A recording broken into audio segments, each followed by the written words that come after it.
Here's how to remove the instrument cluster and replace the speedometer on a 66 Valiant. Disconnect the battery. I've duct taped a rag over the steering column to protect it. You'll also want to put masking tape here and here on either side because it's going to be a tight fit coming out. You don't want to scratch up your precious ashtray. And down below, we're going to take these off and lower the steering column to give us clearance. That's a 7/16 inch wrench. Say that 3 times fast. Drop. Well, that didn't drop much. So you get just a little extra clearance there. Now the next step, it's hard to show you on the car, but behind the speedometer is a speedometer cable that you need to unscrew. It's kind of a finger tight thing. Here's what the new one looks like. So it's gonna look like this, but it's gonna be dark and you're gonna have bloody knuckles and you'll be swearing. But basically you just screw that off and pull it out. It's held on by 4 screws, 1, 2, 3, 4. So we unscrew those 4. The screws on top are long, the screws on the bottom are short. Now we pull it out, tilt it forward, ooh, that's tight. Forward and to the right, they say. Boy, that is a tight fit. And from here, I'm going to unhook the wires from the back so I can take it out completely. All right, I removed the ignition switch. You just unscrew the front part of it, and then the back part will come off. So that gives us a little more clearance. This thing just pops off. You got to be real careful, though. You might have to pry up against the motherboard to move it. So just be real careful. And then when it goes back in, it's keyed. It has a little slot, so you put it in the right way.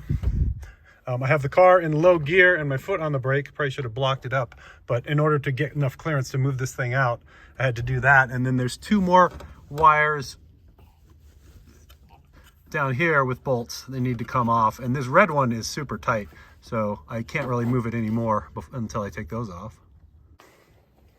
Now with everything unplugged, forward and to the right. Smooth. There you go. Compare the new one to the junk one. I think the new one is, or the old one is nicer than the new one. So we're just going to replace the speedometer. All right, so if you want to replace any of the gauges and move from junk to the new one, then what you do is remove that screw, that screw, that screw, and that screw to get the plastic front off so you can get at the gauges. And with the screws out, this just comes forward easy like that. And to get the speedometer out, there's just 2 bolts on the back, here and here. Take those out and then the speedometer will come out the front. And to protect the needle, I'm going to do it upright like this and just make sure it doesn't fall and damage the needle. So I've got my fingers over here holding it in place, and then my screwdriver is unscrewing these things. There's a bolt and a washer and a little former rubber gasket.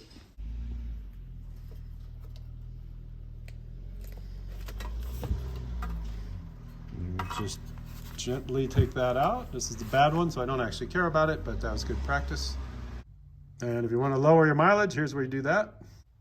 And those were 50-year-old or 60-year-old screws screwed into plastic, and so unscrewing those, unless they've been screwed down by some maniac before, you can see the top 2 are broken. So I'll probably have to replace this whole thing or crazy glue those back in and hope that they hold. And then the new speedometer just goes in like this. Now, I should say this is not the cleanest environment. Ideally, you'd want to be in a operating room with clean air and no dust and everything, but we don't have that, and we don't honestly care that much about this car. And then if you're buying a junk speedometer, to test it, you can either put a speedometer cable in it and spin it, or you can just spin this little part. You can see, whoa, I can get about 10 miles an hour if I spin it. So we know that when the cable spins, the needle moves. We don't know if it's accurate, but at least we know it's better than the old one. And we tighten down the screws. Now, the first time I put it in, it went a little crooked. So you want to put it in straight, hold it straight, and then tighten the screws so you don't have a crooked speedometer.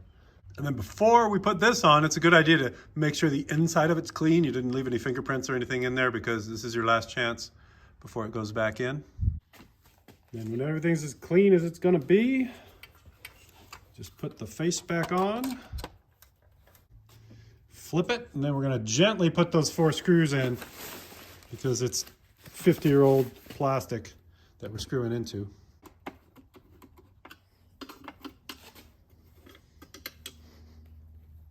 And if you have any bad bulbs, that's what you want. 158 is the model number. They still sell them at a regular auto parts store, so it's not hard to find. I'll probably put a link in the description anyway. And then to take them out, you just pull them out like that, real easy. And then to put it back in, it just jams in there like that. I'm using a paper towel because people say don't touch them with your fingers. I don't know if that's legit or not, but I'm superstitious. And then back in the hole and turn it clockwise just a little bit until it stops and you're good. If you're planning on replacing the cable, it goes straight back through the firewall there. And right next to your brake cylinder here, that's where it comes out. So I'm guessing there's not really a way to get the new cable through this tight rubber gasket, and it's probably going to crack. So you're going to either have to buy a new one of those or figure out a way or duct tape it to keep the engine fumes from going through that hole if you choose to replace the cable.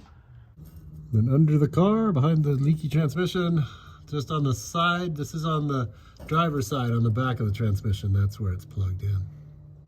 Held in place by this rusty clip here.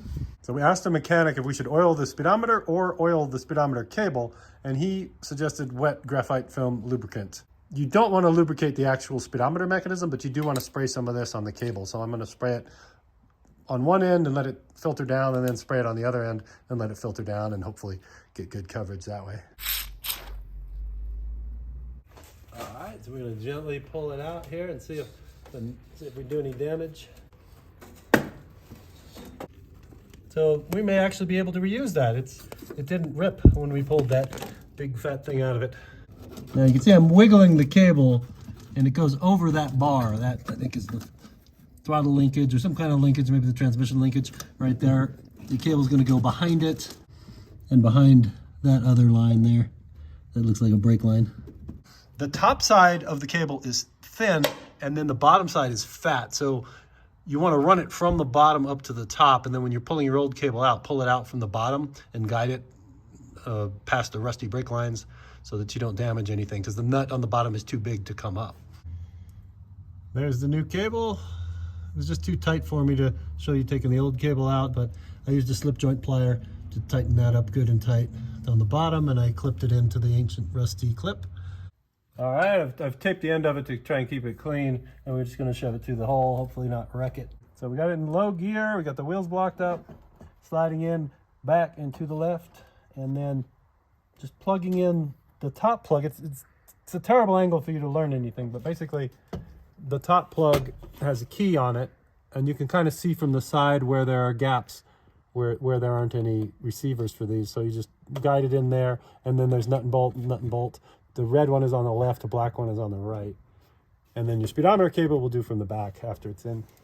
So on the new one and the old one, I noticed that these were loose, the bottom nut. So I'm tightening that up too to crank it down, because that should be tight against the back.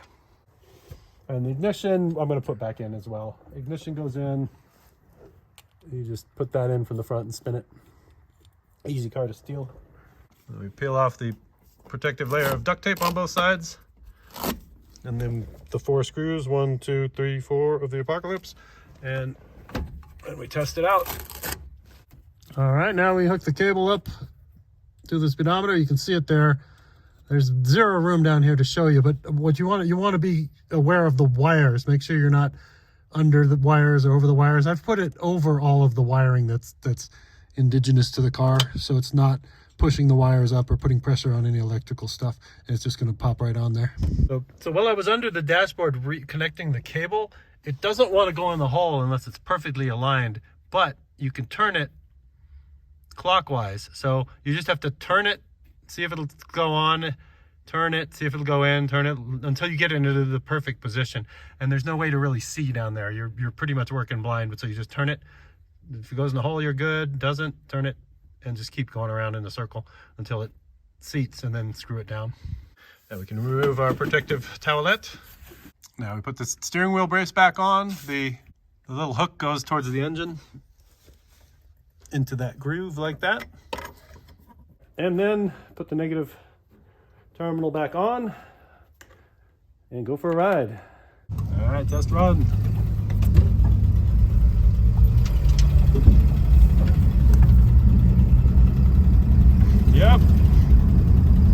accomplished.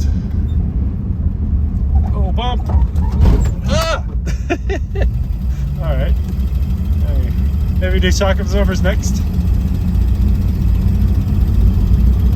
Exhaust manifold gasket next. Speedometer versus GPS unit.